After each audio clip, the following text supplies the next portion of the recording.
নিউজলাইন নিবেদন করছে লাইফস্টাইল।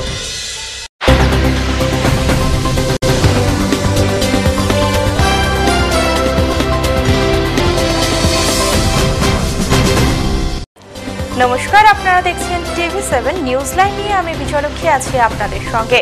চোখ রাখবো এই মুহূর্তের বিশেষ খবরের উপর। পুরনো প্রযুক্তি নির্ভর 3টি বিদ্যুৎ ইউনিট চালিয়ে আর লাভজনক হবে না বলে এই যুক্তিতে ডিপিএল এর 3, 4 ও 5 নম্বর ইউনিট চিরতরে বন্ধ করে দিল ডিপিএল কর্তৃপক্ষ। ওই 3টি ইউনিটে মোট উৎপাদন ক্ষমতা ছিল 231 মেগাওয়াট।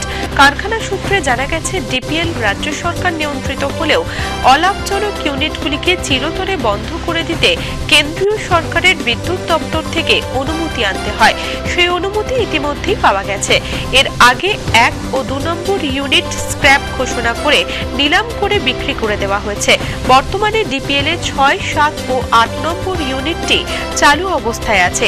এই 3টি ইউনিটের উৎপাদন ক্ষমতা 660 মেগাওয়াট, যদিও বর্তমানে উৎপাদন হয় 350 মেগাওয়াট। সরকারি পর্যায়ে বুধবার 38টি প্রকল্পের উদ্বোধন ও 13টি প্রকল্পের শিলান্যাস হল বর্ধমানের কাঁকসায়। মাটি উৎসবে মুখ্যমন্ত্রী ওই প্রকল্পগুলির উদ্বোধন করলেন। এদিন তার হাত দিয়ে উদ্বোধন হলো কয়েকটি কিষাণ মান্ডি, কয়েকটি রাস্তা ও জল প্রকল্প। মাটি উৎসবে 42 জন কৃষক পুরস্কার নিলেন মুখ্যমন্ত্রীর হাত থেকে। অন্যান্য বছরের মতো এবারও মাটি উৎসবে রয়েছে সরকারি বিভিন্ন দপ্তরের স্টল। মঙ্গলবার ছাত্রছাত্রীদের ডাকে বিশ্বভারতীতে কর্মবিরতি পালিত হয়েছে। ছাত্ররা এদিন তাদের উচ্চতর শ্রেণীতে সরাসরি ভর্তির দাবিতে কর্মবিরতির ডাক দিয়েছিল। তাদের দাবির প্রতি বিশ্বভারতী কর্মী সভা, আধিকারিক সভা ও অধ্যাপক সভা সমর্থন জানিয়েছে। উল্লেখ্য, প্রায় 1 মাস ধরে বিশ্বভারতীর আভ্যন্তরীণ ছাত্রছাত্রীরা উচ্চতর শ্রেণীতে সরাসরি ভর্তির প্রথা খারিজ না করার দাবিতে আন্দোলন চালিয়ে আসছে। কর্তৃপক্ষ একবার তাদের দাবি মেনে নিয়ে ও পরে আবার না মানায় ছাত্রছাত্রীরা নতুন করে আন্দোলনের ডাক দিয়েছে। এখনকার মতো নিউজলাইন এ পর্যন্তই। অন্যান্য অনুষ্ঠানের জন্য চোখ রাখুন TV7-এ। দেখতে থাকুন TV7, সঙ্গে থাকুন সারাক্ষণ।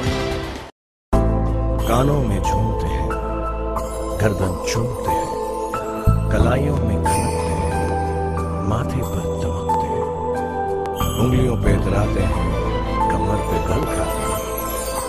औरत का श्रृंगार है, गहने से बहुत बहुत प्यार है।